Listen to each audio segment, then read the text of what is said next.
যেখানে আল্লাহ পাকের জিক্র আজকার হয়, দ্বীনের কথা হয়, ওই মজলিসটা হলো রিয়াজুল জান্নাহ, জান্নাতের বাগান।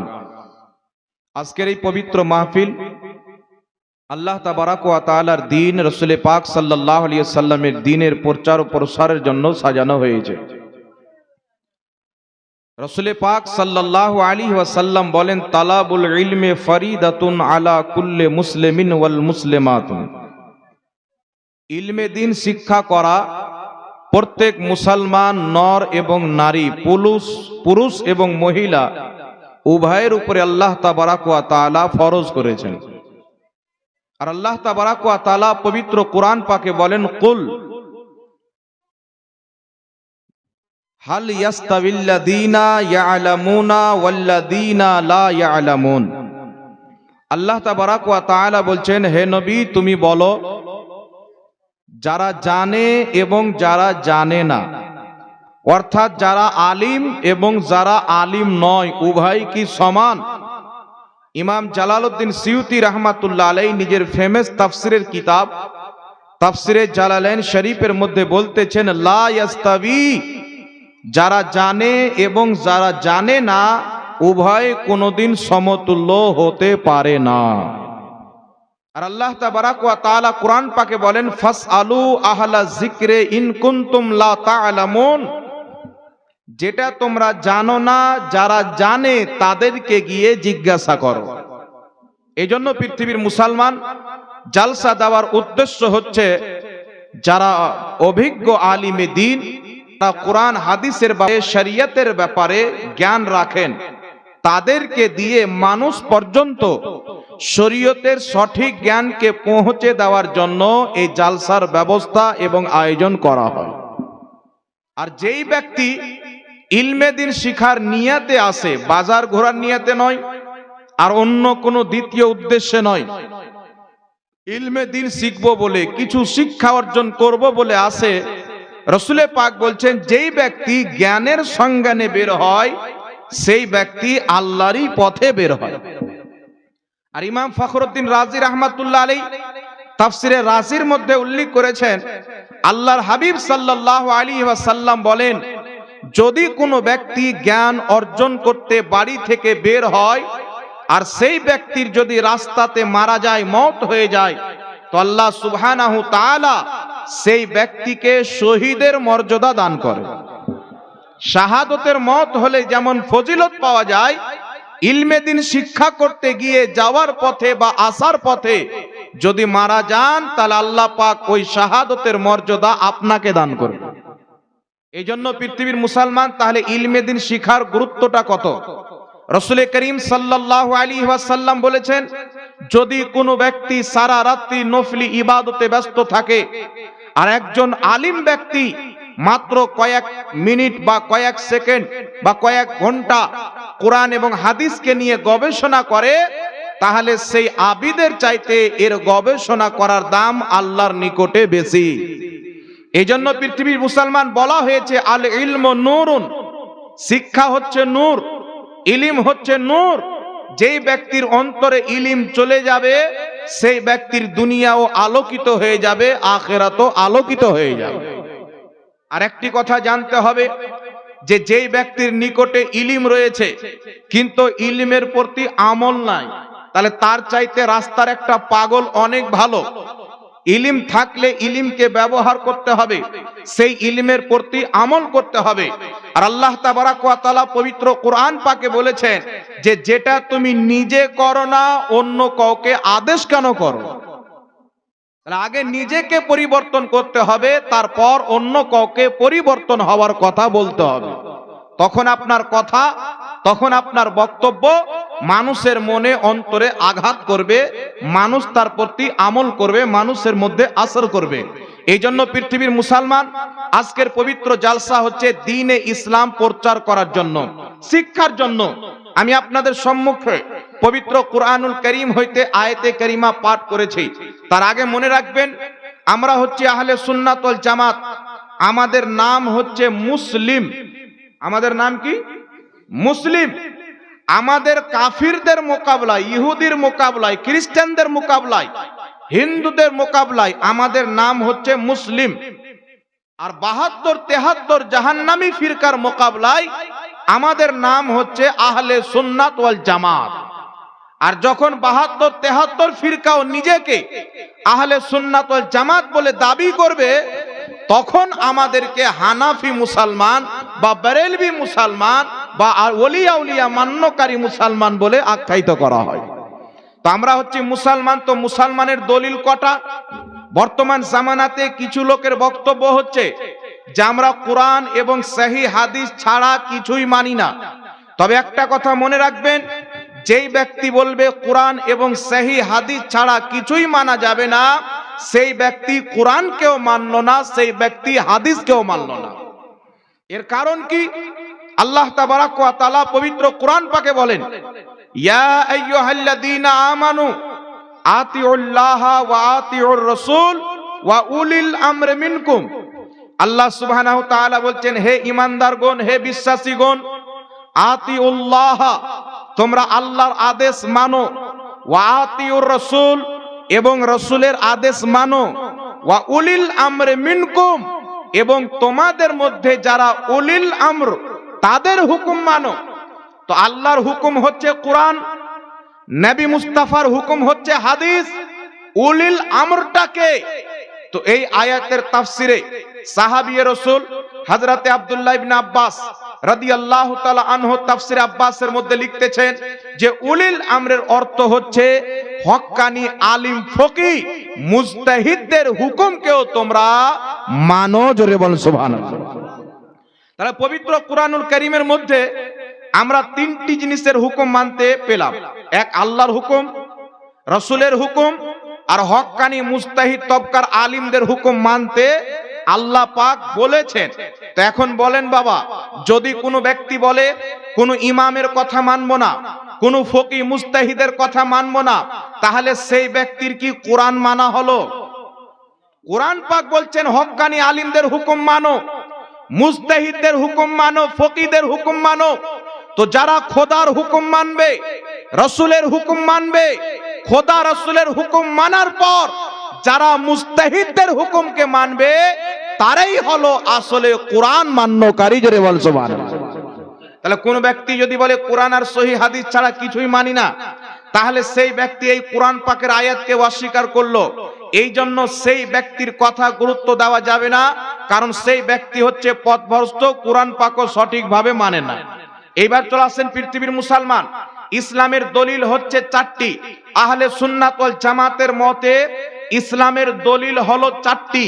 কিতাবুল্লাহ, আল্লাহর কিতাব কোরআন, সুন্নাতে রাসূল অর্থাৎ হাদিস শরীফ, তৃতীয় নাম্বার হচ্ছে ইজমা, চতুর্থ নাম্বার হচ্ছে কিয়াস। প্রত্যেক মাদ্রাসায় একটি কিতাব পড়ানো হয়, যে কিতাবটির নাম হলো উসুলুশ শাসি। এই কিতাবের মধ্যে লেখা আছে ইসলামের দলিল হলো চারটি: কোরআন, হাদিস, ইজমা, কিয়াস। আর যেই ব্যক্তি যেমন ভাবে কোরআনকে অস্বীকারকারী কাফির হয়ে যায়, হাদিসকে অস্বীকারকারী কাফির হয়ে যায়, তেমনি ভাবে কোন কোন ক্ষেত্রে ইজমাকে অস্বীকারকারী কাফির হয়ে যায়। জোরে বল সুবহানাল্লাহ। এইজন্য কুরআনুল কারীম থেকে আল্লাহর আদেশ মানা, রাসূলের বাবু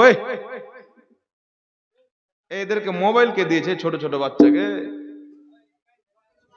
কোরআন এবং হাদিস, ইজমা এবং কিয়াস মানতে হবে। রাসূল পাক সাল্লাল্লাহু আলাইহি ওয়াসাল্লাম বলেন, আমার উম্মত কোনোদিন কোনো ভুল কাজে একত্রিত হবে না, অর্থাৎ আমার উম্মতের ভুল কাজের প্রতি কোনোদিন ইজমা হবে না। যেটার প্রতি ইজমা হয়ে যাবে সেটা কোনোদিন ভুল হবে না। সুতরাং ইজমা মানা আমার আপনার জন্য ওয়াজিব এবং জরুরি। চতুর্থ নাম্বার হচ্ছে কিয়াস। আমার আপনার নবী সাল্লাল্লাহু আলাইহি ওয়াসাল্লাম একদিন একজন সাহাবী হযরতে মুআজ বিন জাবাল রাদিয়াল্লাহু তাআলা আনহুকে একটি দেশের কাজী বানিয়ে পাঠালেন। তো রাসূল পাক তিনাকে জিজ্ঞাসা করছেন, মুআজ, তুমি যে কাজী হয়ে যাচ্ছ, তোমার সামনে যখন কোনো ফতোয়া আসবে, মাসলা আসবে, তো তুমি সেই মাসলার সমাধান কি দিয়ে করবে? তো হযরতে মুআজ বিন জাবাল বলছেন, ইয়া রাসূলুল্লাহ, কিতাবুল্লাহ, আল্লাহর কিতাব দিয়ে, অর্থাৎ কোরআন দিয়ে। দ্বিতীয় নম্বরে রাসূল পাক বলতেছেন, যদি তুমি কোরআন পাকে না পাও, কোরআন পাকে তো আছে সব, কিন্তু সবাই কোরআন থেকে সব বের করে নিবে এই ক্ষমতা সবারই নাই। এই পবিত্র কোরআন পাকে নামাজের কথা আছে, এই পবিত্র কোরআন পাকে হজের কথা রয়েছে, যাকাতের কথা রয়েছে, জমিনের খাজানার কথা রয়েছে, আসমান সমূহের বর্ণনা আল্লাহর কিতাব কোরআন পাকে রয়েছেন, জান্নাত জাহান্নামের বর্ণনা আল্লাহ পাকের কোরআন পাকে রয়েছেন। এই পবিত্র কোরআনে প্রত্যেকটা জিনিস রয়েছে, তবে প্রত্যেকটা জিনিস কোরআন থেকে একজন ব্যক্তি বের করতে পারে, যার নাম হচ্ছে মুহাম্মদুর রাসূলুল্লাহ। নবী মুস্তাফা ছাড়া এই পবিত্র কোরআন আল্লাহর নবীর মতো কেউ বুঝে নিবে এই ইলম, এই ক্ষমতা আল্লাহ তাবারাক ওয়া তাআলা পৃথিবীতে কাউকে দেয়নি। না দেওয়ার কারণ কি হলো বাবা? যে আল্লাহ তাবারাক ওয়া তাআলার কোরআন আমি পড়েছি আমার শিক্ষকের কাজ, আপনি পড়েছেন আপনার শিক্ষকের কাজ, কেউ মাদ্রাসায়, কেউ খানকাতে, কেউ মসজিদে, কেউ বাড়িতে আলিম রেখে পড়েছেন, কিন্তু আল্লাহ সুবহানাহু তাআলা নিজেই একজনকে কোরআন শিখিয়েছেন। আল্লাহ পবিত্র কোরআনে বলছেন আর রহমান আল্লামাল কোরআন, আল্লাহ বলছেন আমি রহমান, আমার নবী মুস্তাফাকে আমি আল্লাহ নিজেই কোরআন শিখিয়েছি। জোরে বল সুবহানাল্লাহ। আল্লাহ নিজেই মুস্তাফাকে কোরআন শিখিয়েছেন। তাহলে এখান থেকে কি বোঝা গেল? এই কোরআন পাকে সব রয়েছেন। আল্লাহ বলছেন এমন কোন শুকনো জায়গা, এমন কোন ভিজা জায়গা নাই যার ইলম, যার বর্ণনা এই পবিত্র কোরআন পাকে নাই। সাত তবক জমিনের নিচে কি আছে এই পবিত্র কোরআন পাকে রয়েছেন, সাত আকাশে কি রয়েছে পবিত্র কোরআন পাকে রয়েছেন। প্রত্যেকটা জিনিসের বর্ণনা কোরআন পাকে রয়েছেন, আর এই প্রত্যেকটা জিনিসের জ্ঞান আল্লাহ তাবারাক ওয়া তাআলা মুহাম্মদ রাসূলুল্লাহকে দান করেছেন। আল্লাহ পাক নবীকে কোরআন শিখিয়েছেন, তো কিছু বাদ দিয়ে শিখিয়েছেন কি? একটু জোরে বলতে হবে। কিছু বাদ দিয়ে শিখিয়েছেন না। তবে পৃথিবীর মুসলমান প্রত্যেক সাহাবী কোরআন থেকে সব বের করে নেবেন, এটা তো হতে পারে না। আমরা বের করে নেব, এটা তো হতে পারে না। তো রাসূল পাক বলছেন মুআজ, যদি তুমি কোরআন পাকে না পাও তো মুআজ বিন জাবাল রাদিয়াল্লাহু তাআলা আনহু বলছেন আপনার হাদিস দিয়ে। কি দিয়ে? প্রথম কোরআন পাকে খুঁজবো, যদি আমি কোরআন পাকে আমার জ্ঞান মোতাবেক না পাই তো আপনার হাদিস দিয়ে। রাসূল পাক বলছেন যদি আমার হাদিসেও না পাও, হাবিশ্ব বিখ্যাত ইমাম সুফিয়ান বিন উয়াইনা রাহমাতুল্লাহ আলাইহি কি বলছেন? যে হাদিস মানুষকে গুমরাহ করে দেয়, কিন্তু ফকিহ, একমাত্র ফকিহ ছাড়া, মুজতাহিদ ছাড়া কোন ব্যক্তি যদি ডাইরেক্ট হাদিস পড়ে দ্বীন শিখতে চায় সেই ব্যক্তি পথভ্রষ্ট হয়ে যাবে।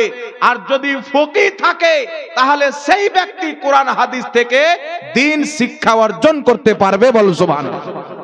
হযরতে সুফিয়ান বিন উয়াইনা বলেছেন, ইমাম ইবনুল হাজ আল মাদখাল কিতাবে তিনার বক্তব্যকে উল্লেখ করেছেন, যদি কোনো ব্যক্তি তোমাকে শুধু হাদিস হাদিস বলে তার কথা শোনা যাবে না, কারণ শুধু হাদিস পড়লে পথভ্রষ্ট হওয়ার সম্ভাবনা রয়েছে। কারণ এক অপর হাদিসের সঙ্গে টাকরাও রয়েছেন, কোথাও হাদিসে আছেন এই দিকে, কোথাও একই হাদিসে আছেন এই দিকে, হাদিস বিভিন্ন রকমের রয়েছেন। আর দ্বিতীয় কথা হচ্ছে নবী মুস্তাফার সমস্ত হাদিসকে বর্তমান যুগে কেউ পড়ে নিবে এতটা ক্ষমতা নাই। এই জন্য পৃথিবীর মুসলমান ইমামে আযম আবু হানিফা, ইমাম শাফি, ইমাম মালিক, ইমাম আহমদ বিন হাম্বল, আল্লাহ সুবহানাহু তাআলা এদেরকে ইজতিহাদ করার শক্তি দান করেছেন, মুস্তাহিদ বানিয়েছেন। আর রাসূল পাক ইবনে মাজার হাদিসে বলছেন, যখন আল্লাহ পাক কাউরির নিকট থেকে ইসলামের খিদমত নেওয়ার, দ্বীনের খিদমত নেওয়ার ইচ্ছা করেন, ওই ব্যক্তিকে ফকিহ বানিয়ে দেয়, মুস্তাহিদ বানিয়ে দেয়।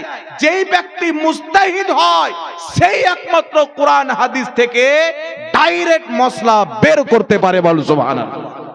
আর যদি মুস্তাহিদ না থাকে তাহলে সেই ব্যক্তি ডাইরেক্ট কোরআন হাদিস থেকে মাসলা বের করতে পারে না। তখন সেই ব্যক্তি কি করবে? ওই ব্যক্তির প্রতি লাজিম, ওই ব্যক্তির প্রতি ওয়াজিব যে সেই ব্যক্তি পূর্বের মুস্তাহিদদের কোন একজন ব্যক্তির ইজতিহাদকে মানবে, অর্থাৎ তার মাযহাবকে মানবে। জোরে বল সুবহানাল্লাহ। এই জন্য পৃথিবীর মুসলমান ইসলামের মধ্যে 4টি মাযহাব তৈরি হয়েছে। এই 4 মাযহাব তৈরি হয়ে ইসলামের কোনো ক্ষতি হয়নি, বরং উপকার হয়েছে।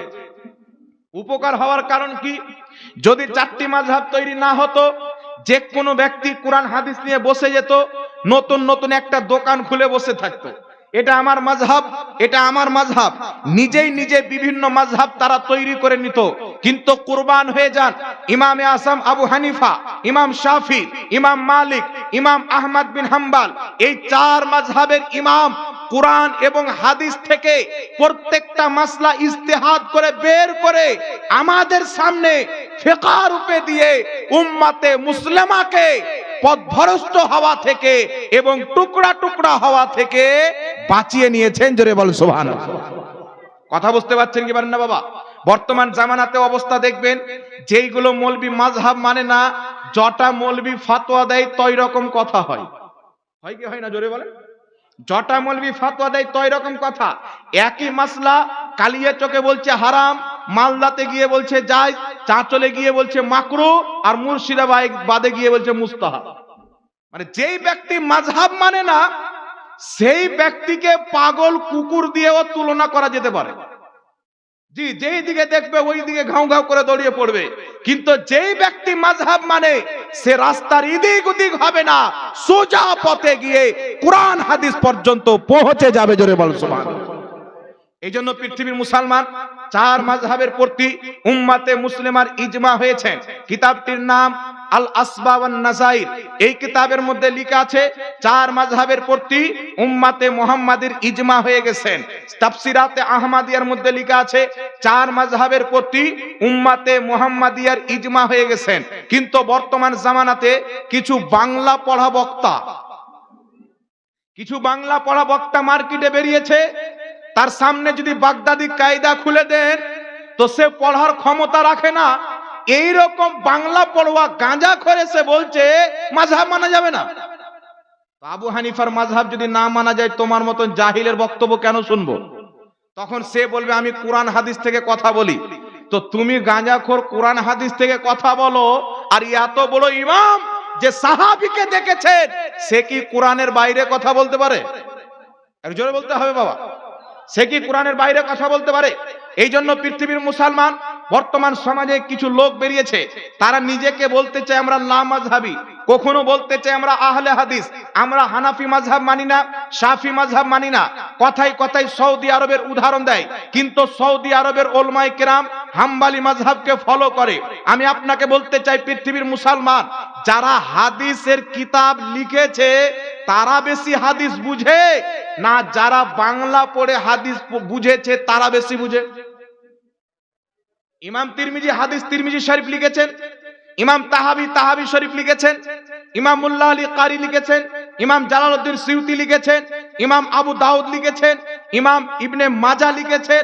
আচ্ছা বলেন তো বাবা, ইনারা যে হাদিসের কিতাব লিখেছেন, তো ইনাদের চাইতে বর্তমানে কোন মৌলবি হাদিস বেশি বুঝতে পারে? জোরে বলতে হবে। কিন্তু চিন্তা করেন, পৃথিবীর মুসলমান ইমাম তিরমিজি রাহমাতুল্লাহ আলাইহি উনিও মাযহাব মান্যকারী, ইমাম মুসলিম মাযহাব মান্যকারী, ইমাম ইবনে মাজা মাযহাব মান্যকারী, ইমাম আবু দাউদ মাযহাব মান্যকারী, ইমাম তাহাবি মাযহাব মান্যকারী, আর আসমাউর রিজালের সবচাইতে বড় ইমাম যিনার নাম হচ্ছে ইয়াহইয়া বিন মাইন, এই ইবনে মাইন রাহমাতুল্লাহ আলাইহি তিনিও মাযহাব মান্যকারী ছিলেন। তিনি ছিলেন হানাফি মাযহাবের মান্যকারী। সুবহানাল্লাহ। তো যারা কিতাব লিখেছেন তারা মাযহাব মেনেছেন, আর আজকে যারা বলছে মাযহাব মানা যাবে না, এরা নিজেই গুমরা, অপরকে গুমরা করছে। আর এটা আমি বলতেছি না, উঠান কিতাব তাফসিরে সাবি, ইমাম সাবি রাহমাতুল্লাহ আলাইহি এই কিতাবের মধ্যে লিখতেছেন হানাফি, মালিকি, শাফি, হাম্বলি, এই যে চার মাযহাব রয়েছেন, যদি কোনো ব্যক্তি চার মাযহাবের বাইরে চলে যায়, কোন মাযহাবকে ফলো না করে, সেই ব্যক্তি যদি কোরআন পড়ে দলিল দেয়, হাদিস পড়ে দলিল দেয়, সাহাবায়ে কেরামের উক্তি দিয়ে দলিল দেয়, ইমাম সাহাবী বলছেন তার দলিল গ্রহণ করা নাজায়েজ রয়েছে, সেই ব্যক্তি পথভ্রষ্ট এবং পথভ্রষ্টকারী, যতই কোরআন এবং হাদিস পড়ে দলিল দেয়। অর্থাৎ যেই ব্যক্তি মাযহাব মানে না, তার কোরআন পড়ে দলিল গ্রহণ করা যাবে না, হাদিস পড়ে দলিল গ্রহণ করা যাবে না। কারণ কোরআন পাকে আল্লাহর আয়াত অবতীর্ণ করার উদ্দেশ্য কি রয়েছে, নবীর হাদিস বয়ান করার উদ্দেশ্য কি রয়েছে, সেই বুঝতে পারবে না। নিজের মন গড়া উদ্দেশ্য বয়ান করে দিবে, নিজে পথভ্রষ্ট হবে, অপরকে পথভ্রষ্ট করবে। এই জন্য পৃথিবীর মুসলমান বড় বড় ইমামরা মাযহাবকে ফলো করেছেন।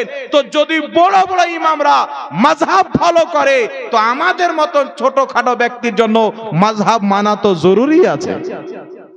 কথা আমার বুঝতে পারছেন কি পারেন না বাবা? এবার চলে আসেন পৃথিবীর মুসলমান, আরেকটি কথা আপনাকে বলি। আমরা বলে থাকি যে মাযহাব মানা হচ্ছে ওয়াজিব। তো কিছু লোক বলছে কোন কিতাবে ওয়াজিব লেখা আছে?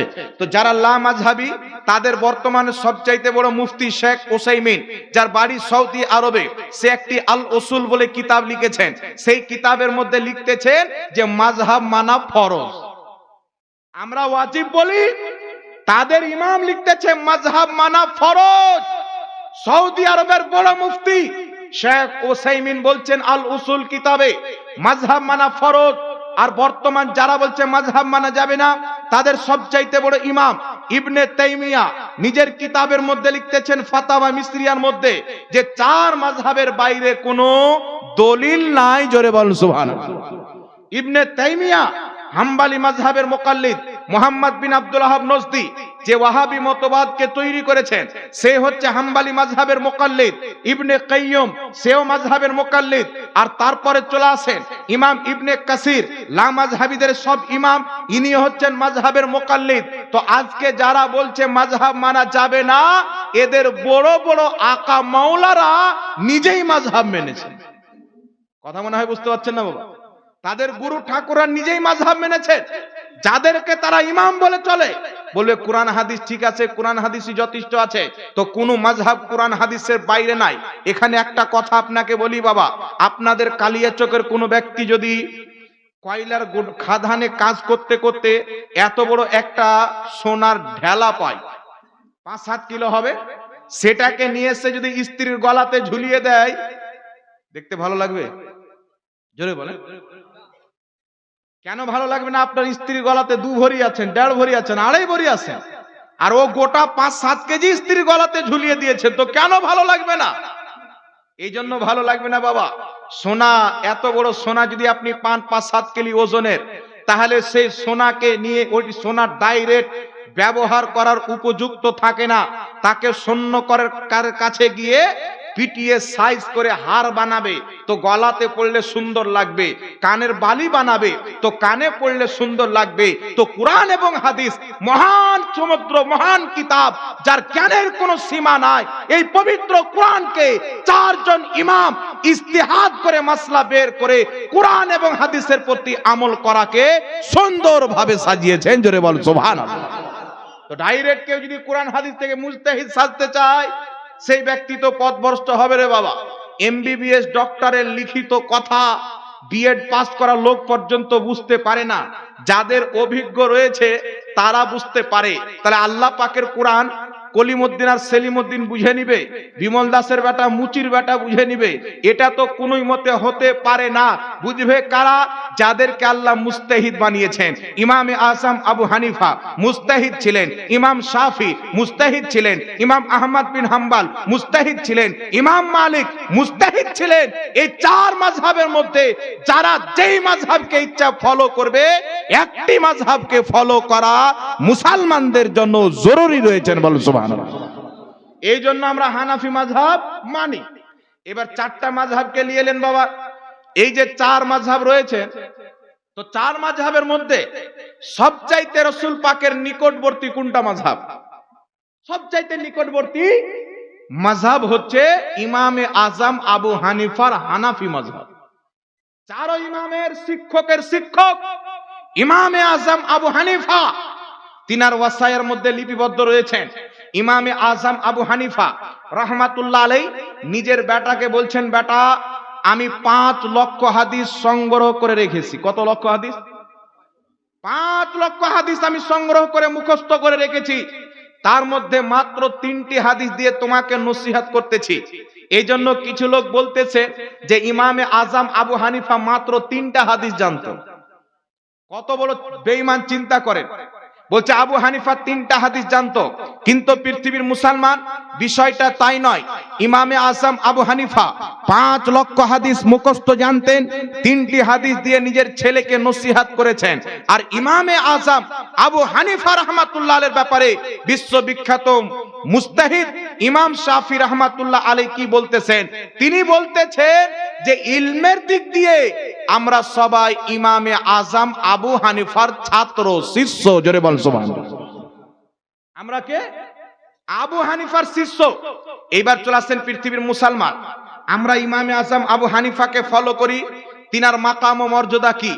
ইমামে আজম আবু হানিফার বাড়ির পাশে একটা বাড়ি ছিল।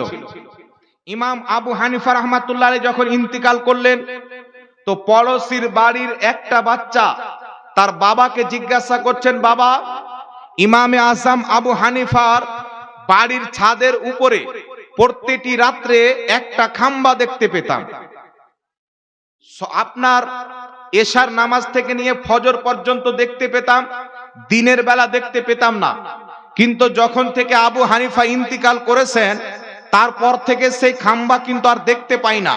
তো ইমামে আজম আবু হানিফা রাহমাতুল্লাহ আলাইহির পড়োশি তার ছেলেকে বলতেছেন, বাবু, ওটা কোনো খাম্বা ছিল না, ওটা ইমামে আজম আবু হানিফা সারা রাত দাঁড়িয়ে দাঁড়িয়ে আল্লাহ তাবারাক ওয়া তাআলার ইবাদত করতেন। কত ইবাদত করতেন, কেমন ভাবে আল্লাহ পাকের জিকির আজকার করতেন, ইবাদতে সারা রাত্রি কাটাতেন, যে পড়োশির বাচ্চা পর্যন্ত মনে করত এটা খাম্বা। একটু জোরে হবে না বাবা সুবহানাল্লাহ? তাহলে তিনার মাকাম কত হবে, তিনার মর্যাদা কত হবে? বিশ্ববিখ্যাত ইমাম সাহাবী রাহমাতুল্লাহ আলাইহি বলতেছেন, ইমামে আজম আবু হানিফা হযরতে আনাস ইবনে মালিককে দেখেছেন। তো আবু হানিফা ইমাম মালিক হযরতে আনাসকে দেখেছেন। আর রাসূল পাকের হাদিস তিরমিজির মধ্যে আল্লাহর হাবিব বলছেন, যেই ব্যক্তি আমাকে দেখলো, আমাকে দেখনে ওয়ালাকে দেখলো, আল্লাহর হাবিব বলছেন তাদেরকে জাহান্নামের আগুন স্পর্শ করতে পারবে না। যে ইমানের চোখে ইমান নিয়ে নবী পাককে দেখেছে আর ইমানের অবস্থায় কবরে গিয়েছেন, তাকে জাহান্নামের আগুন স্পর্শ করতে পারবে না। আর যারা নবীকে দেখনেওয়ালা অর্থাৎ সাহাবীকে দেখেছেন ইমানের চোখে, ইমান নিয়ে দুনিয়া থেকে গিয়েছেন, তাকেও জাহান্নামের আগুন স্পর্শ করতে পারবে না। আর ইমামে আজম আবু হানিফা হযরতে আনাস ইবনে মালিককে দেখেছেন। তাহলে এখান থেকে কি বুঝতে পারা গেল? ইমামে আজম আবু হানিফা নবী মুস্তাফার হাদিস মোতাবেক জাহান্নামী নয়, তিনি হচ্ছেন জান্নাতি। আর যারা জান্নাতের মাযহাবকে মানবে তারা জাহান্নামী হবে না, তারাও হবে জান্নাতি। কথা আমার বুঝতে পারছেন কি পারেন না বাবা? এই জন্য যারা মাযহাব মানবে তারা সেফ থাকবে, আর যারা মাযহাব মানবে না তারা ইদিক উদিক দৌড়াদৌড়ি করে আখিরাতকে ধ্বংস করে জাহান্নামে যাবে। এর কারণ বলতেছি বিরাদর ইসলাম, একটু আমার দিকে লক্ষ্য করেন। আমরা আহলে সুন্নাত ওয়াল জামাত, আমরা যখন নামাজ পড়ি, জানাজা পড়ি, মাটি দিতে যাই। বর্তমানে সিস্টেম বেরিয়েছে, কিছু লোক মাটি দিতে যায়, তো জানাজার নামাজ পড়া হয়ে গেল, বাড়ি পালিয়ে আসলো। 2-4টা লোক গিয়ে মৃত্যু ব্যক্তিকে মাটি দিয়ে চলে আসে, সবাই কিন্তু মাটি দিতে যায় না। আর কিছু লোক আছেন যে জানাজার নামাজের পর যদি দোয়া করেন তো আর দোয়া করে না, দাফন করার পর কিছু লোক দোয়া করে না।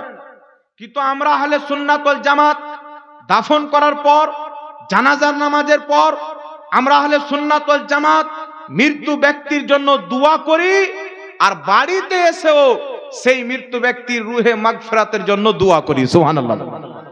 আমরা দোয়া করি কি করি না বাবা? একটু জোরে বলতে হবে। কিন্তু যারা দোয়া করে না, তো কেন দোয়া করে না? একটি কথা মনে রাখবেন, মৃত্যু ব্যক্তি হলো 2 প্রকার। এক প্রকারের মৃত্যু হচ্ছে যারা কাফির, মুশরিক, মুরতাদ। আর এক প্রকারের মৃত্যু হচ্ছে যারা মুমিন, ইমানদার, মুসলমান। তো মৃত্যু ব্যক্তি যদি মুসলমান হয়, সেই ব্যক্তির জন্য দোয়া করলে কাজে লাগবে। আর মৃত্যু ব্যক্তি যদি কাফির হয়, মুরতাদ হয়, বেঈমান হয়, জাহান্নামী হয়, তাহলে সেই ব্যক্তির জন্য দোয়া করলেও কোনো উপকারে আসবে না।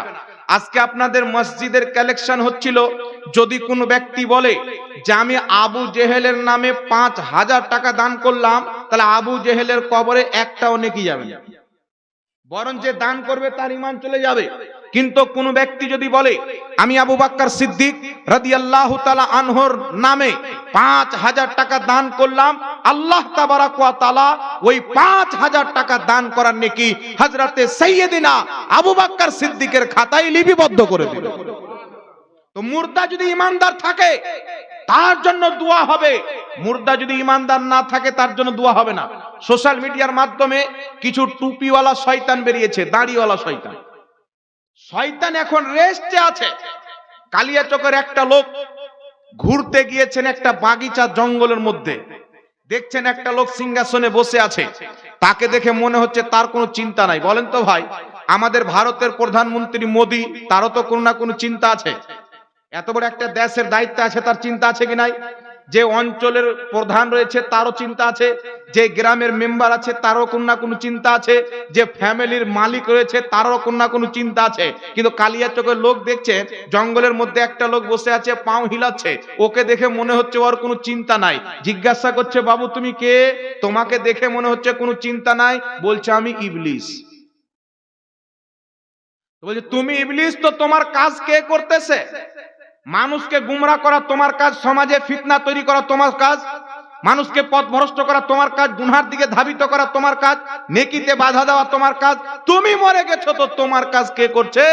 তো বলছে আমি ওয়াহাবি মৌলবীদেরকে খেলাফত দিয়ে এসেছি, তারা আমার কাজ চালাচ্ছে, আমি এখন আরাম করতেছি। এই জন্য পৃথিবীর মুসলমান সোশ্যাল মিডিয়ার মাধ্যমে এত লোক দারু খাচ্ছে, এদের বিরুদ্ধে ফতোয়া দেনেওয়ালা নাই, সুদখোরের বিরুদ্ধে ফতোয়া দেনেওয়ালা নাই, বেনামাজের বিরুদ্ধে ফতোয়া দেনেওয়ালা নাই। কিন্তু কোন ব্যক্তি যদি জানাজার পরে দোয়া করে নেয়, ফতোয়া দেনেওয়ালা মওজুদ রয়েছেন, জাহান্নামে চলে যাবে, দাফন করার পর দোয়া করলে জাহান্নামে চলে যাবে। কিন্তু খোদা পাক কি বলছেন? দোয়া করনেওয়ালা জাহান্নামে যায় না, যে যত বেশি দোয়া করে আল্লাহ তাকে তত বেশি ভালো করে, তাকে তত বেশি ভালোবাসে। এবার আমি আপনাদের সম্মুখে কয়েকটি মাসলা এবং তার দলিল দেব, একটু লক্ষ্য করে শুনেন বাবা। আমরা আহলে সুন্নাত ওয়াল জামাত আল্লাহ পাকের মেহেরবানিতে জানাজার নামাজ পড়তে যাই। জানাজার নামাজ পড়তে গিয়ে সেখানে কিন্তু আমরা দোয়া করি, করি কি করি না? দোয়া করি। জানাজার নামাজের পরে দোয়া কোথায় থেকে আসলো? আল্লাহর হাবিব সাল্লাল্লাহু আলাইহি সাল্লাম বলেছেন, মিশকাতুল মাসাবির মধ্যে হাদিস, নবী পাক বলছেন, ইদা সাল্লাইতুম আলাল মাইয়াতি ফাখলিসু লাহু দুআ। রাসূল পাক বলছেন, যখন তুমি মৃত্যু ব্যক্তির জানাজার নামাজ পড়ে নিবে, তো সেই মৃত্যু ব্যক্তির জন্য তোমরা দোয়া করবে। একটু জোরে হবে না সুবহানাল্লাহ? রাসূল পাকের হাদিস কি সাক্ষী দিচ্ছেন? এখানে ফা রয়েছেন, এই যে ফা পরক্ষণের জন্য ব্যবহার হয়, অর্থাৎ নামাজের জানাজা কমপ্লিট করে সঙ্গে সঙ্গে মৃত্যু ব্যক্তির জন্য দোয়া করার হুকুম রাসূল পাক দিয়েছেন। এইবার চলে আসেন কিতাবটির নাম সুনানুল কুবরা লিল বাইহাকি, কম বেশি 1150 বছর পূর্বের ইমাম বাইহাকি রাহমাতুল্লাহ আলাইহি লিপিবদ্ধ করেছেন। সেই কিতাবে জানাজার অধ্যায়ে হাদিস রয়েছেন, হযরতে আলী রাদিয়াল্লাহু তাআলা আনহু মৃত্যু ব্যক্তির জানাজার নামাজে সালাম ফিরানোর পর মৃত্যু ব্যক্তির দিকে দুই এক কদম গিয়ে তার নিকটবর্তী হয়ে হযরত আলী জানাজা পড়ার পর সেই মৃত্যু ব্যক্তির জন্য দোয়া করতেন। তারপর ওই একই কিতাবে জানাজার চ্যাপ্টারে হাদিস রয়েছেন, হযরতে আবু হুরায়রা রাদিয়াল্লাহু তাআলা আনহু জানাজার নামাজ কমপ্লিট করার পর সেই মৃত্যু ব্যক্তির জন্য দোয়া করতেন। আর শুধু তাই নয়, পৃথিবীর মুসলমান নবী পাকের দ্বিতীয় খলিফা হযরতে সাইয়্যিদনা উমর ফারুক রাদিয়াল্লাহু তাআলা আনহু একদিন জানাজার নামাজ পড়তে গেলেন, তো রাসূল পাক সাল্লাল্লাহু আলাইহি সাল্লাম জানাজার নামাজ কমপ্লিট করে দিয়েছেন। জানাজার নামাজ হয়ে গেছে। জানাজার নামাজ হয়ে যাওয়ার পর হযরতে উমর ফারুক সেখানে গিয়ে উপস্থিত হলেন। তো হযরত উমর ফারুক বললেন, ইয়া রাসূলুল্লাহ, আমরা জানাজার নামাজ দ্বিতীয়বার পড়িনি। আল্লাহর হাবিব বললেন, জানাজার নামাজ দ্বিতীয়বার হয় না, তাহলে কি করব? রাসূল পাক বললেন, তুমি মৃত্যু ব্যক্তির জন্য দোয়া করতে পারো। হযরত উমর ফারুক কাতারবন্দি হয়ে সবাইকে নিয়ে মৃত্যু ব্যক্তির জন্য জানাজার নামাজ পড়ার পর তিনি দোয়া করলেন। একটু জোরে বলতে হবে সুবহানাল্লাহ। এই জন্য পৃথিবীর মুসলমান জানাজার নামাজের পর রাসূল দোয়া করতে বলেছেন। জানাজার নামাজ পর আলী দোয়া করেছেন। জানাজার নামাজ পর হযরতে আবু হুরায়রা দোয়া করেছেন। জানাজার নামাজ পর হযরত উমর ফারুক লোকদেরকে সঙ্গে করে নিয়ে কাতারবন্দি হয়ে মৃত্যু ব্যক্তির লাশের সামনে দাঁড়িয়ে দোয়া করেছেন। এই জন্য আমরা আহলে সুন্নাত ওয়াল জামাত জানাজার নামাজ পড়ার পর দোয়া করে নবীর সুন্নাতে আমল করি এবং সাহাবায়ে কেরামের সুন্নাতে আমল করি। এবার আপনারা বলেন বাবা, যারা এই কাজকে বিদআত বলে, যে কাজ রাসূল করতে বলেছেন, যে কাজ অসংখ্য সাহাবা করেছেন, বড় বড় সাহাবী, হযরতে আলী, হযরত উমর ফারুক, হযরতে আবু হুরায়রা, এত বড় বড় সাহাবী যেই কাজ করেছেন, সেই কাজকে যারা বিদআত বলে তারা নবীর কলমা পড়নেওয়ালা মুসলমান হতে পারে না। নিশ্চয়ই তারা ইংরেজদের দালালি করে মুসলমান, নচেত নবীর করা আমল প্রচার করবে, এটা হক্কানি আলিমের পরিচয়। ঠিক না ঠিক জোরে বলেন। আর যারা নবী পাকের করা আমলকে, সাহাবায়ে কেরামের আমলকে বিদআত নাজায়েজ বলে ফতোয়া দিবে, এরা কোনোই মতে ঈমানদার হতে পারে। এইবার চলে আসেন পৃথিবীর মুসলমান, জানাজার নামাজ কমপ্লিট হওয়ার পর আমরা কি করি? মৃত্যু ব্যক্তিকে দাফন করতে যাই, যাই কি যাই না? জোরে বলেন। মৃত্যু ব্যক্তিকে দাফন করতে গিয়ে দাফন করার সময় আমরা একটা দোয়া পাঠ করি। কোরআন পাকের আয়াত দোয়া হিসেবে পাঠ করা হয়, মিনহা খলাকনাকুম ওয়া ফিহা নুঈদুকুম ওয়া মিনহা নুখরিজুকুম তারাতান উখরা। আল্লাহ পাক পবিত্র কোরআন পাকে এই আয়াতটি অবতীর্ণ করেছেন। দাফন করতে গিয়ে আমরা এই আয়াতটি পাঠ করে থাকি, কিন্তু বর্তমান সমাজে কিছু কাটমুনসি বেরিয়েছে। 2025 সালে আমেরিকা এবং ইহুদির খ্রিস্টানদের টাকা খেয়ে তারা ফতোয়া দিচ্ছে যে মৃত্যু ব্যক্তিকে দাফন করার সময় মিনহা খলাকনাকুম পাঠ করা এটা হচ্ছে বিদআত। কিন্তু মনে রাখবেন, কিয়ামতের সকাল পর্যন্ত সূর্য পশ্চিম দিকে উদিত হবে, কিয়ামত পর্যন্ত এই দোয়াকে পাঠ করা কোন মায়ের লাল বিদআত তো দূরের কথা, মানাও প্রমাণ করতে পারবে না। বেশক সুবহানাল্লাহ। এমন কোন মৌলবী পৃথিবীতে নাই যে এই দোয়াকে তারা বিদআত প্রমাণ করবে, কিয়ামতের সকাল পর্যন্ত নয়। এই জন্য আমি আজ থেকে 2-3 বছর পূর্বে চ্যালেঞ্জ করেছি, আমার চ্যালেঞ্জ আছে কিয়ামতের সকাল পর্যন্ত থাকবে, তবে কোনো কাচ্চা বাচ্চা মৌলবীকে নয়, জলঙ্গির বিমল দাসের বেটাকে বসাক, 5 মিনিটের মধ্যে যদি প্রমাণ না করতে পারি যে মিনহা খলাকনাকুম বলে মাটি দেওয়া এটা হচ্ছে একটি মুস্তাহাব নেকির কাজ, তো আমি হার মেনে নিব। আর যদি প্রমাণ করে দিই তো মেনে নিতে হবে যে আহলে সুন্নাত ওয়াল জামাত যেটা করে দলিলের আলোতে করে। বল সুবহানাল্লাহ সুবহানাল্লাহ। নারে তাকবীর, নারে রিসালাত, নারে হায়দারি, নারে হায়দারি, ওলামা আহলে সুন্নাত, নারে তাকবীর। কয়েকটি মাসলার কথা শুনেন বাবা। রাসূল পাক সাল্লাল্লাহু আলাইহি সাল্লাম, কিতাবটির নাম হচ্ছে সুনানুল কুবরা লিল বাইহাকি। এই কিতাবের মধ্যে হাদিস, মুসনাদ আহমদের মধ্যে হাদিস, কানজুল উম্মালের মধ্যে হাদিস, আরো একাধিক কিতাবে আমার জানা মতে 11টার চাইতে বেশি কিতাবে হাদিসটি এসেছেন।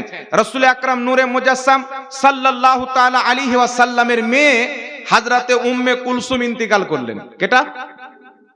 হযরতে উম্মে কুলসুম ইন্তিকাল করলেন। তো হযরত উম্মে কুলসুম রাদিয়াল্লাহু তাআলা আনহার ইন্তিকালের পর আমার নবী মুস্তাফা তিনাকে দাফন করার সময়, মাটি দেওয়ার সময় একটি দোয়া পাঠ করেছিলেন। সেই দোয়াটি কি? দোয়াটি হচ্ছে মিনহা খলাকনাকুম ওয়া ফিহা নুঈদুকুম ওয়া মিনহা নুখরিজুকুম তারাতান উখরা।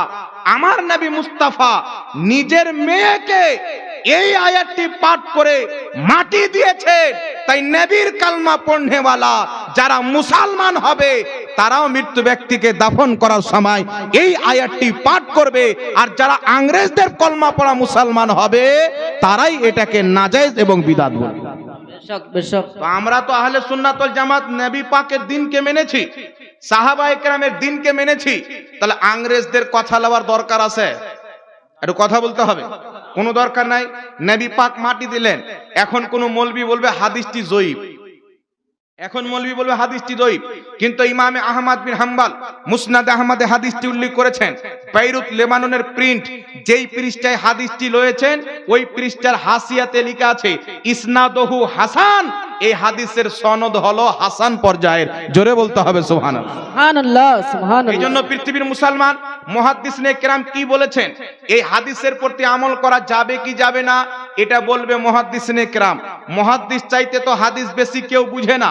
তো বিশ্ববিখ্যাত মুহাদ্দিস ইমাম নববী রাহমাতুল্লাহ আলাইহি নিজের কিতাব আল আজকারের 42 পৃষ্ঠার মধ্যে লিখতেছেন, মৃত্যু ব্যক্তিকে মাটি দেওয়ার সময় বলবে মিনহা খলাকনাকুম ওয়া ফিহা নুঈদুকুম ওয়া মিনহা নুখরিজুকুম তারাতান উখরা।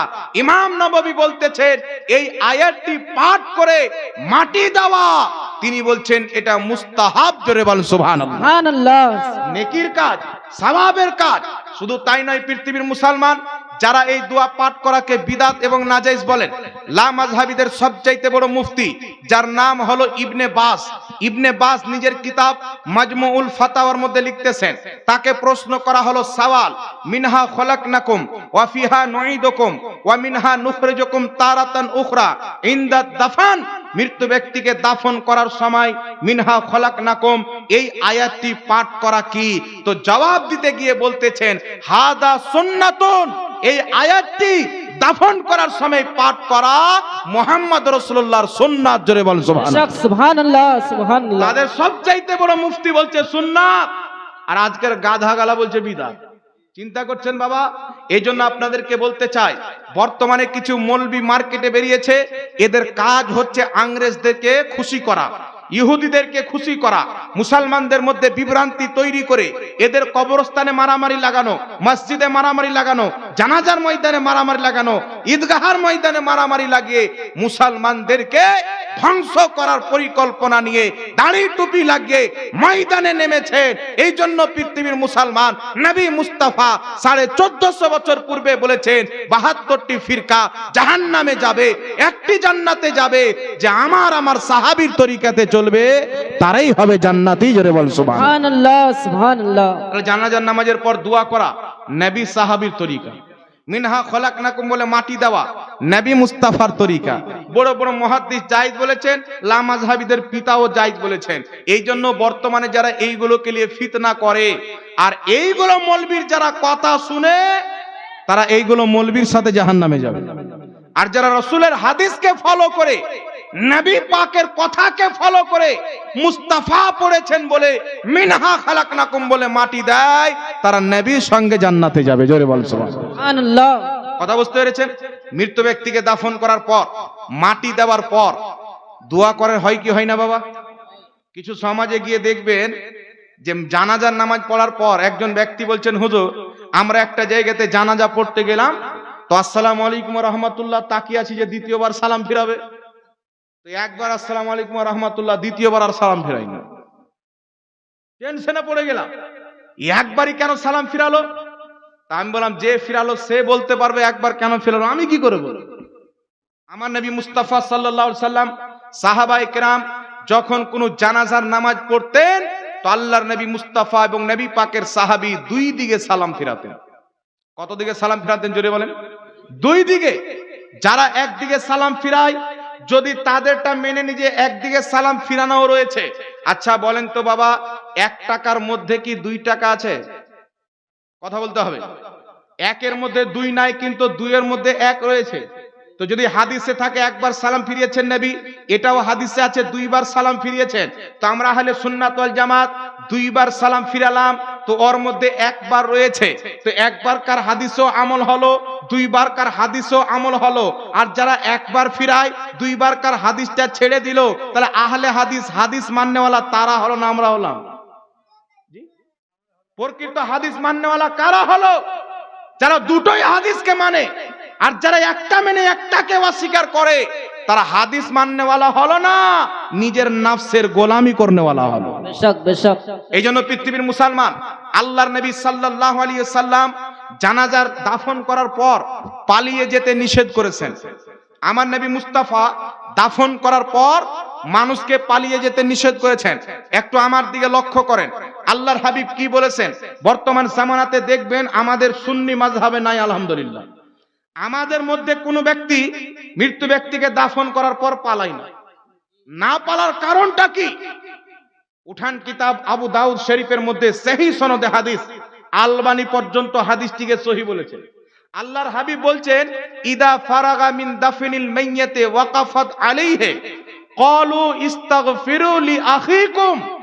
আমার নবী বলছেন, মৃত্যু ব্যক্তিকে দাফন করার পর তোমরা চলে যেও না, দাঁড়াও।